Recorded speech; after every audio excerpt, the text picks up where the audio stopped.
cà rốt mập đang đậm mà ọt đấy là mình bay đi ở đó ọt đến tới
mà anh mẹ con bà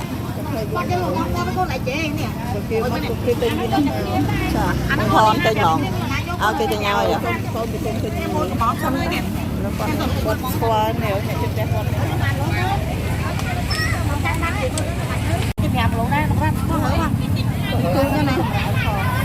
chui cái này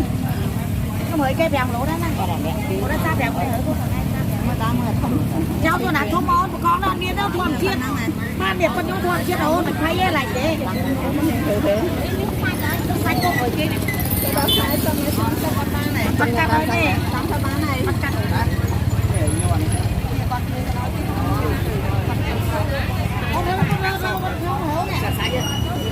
con đông là trên khay ấy vô mọi người mấy cái này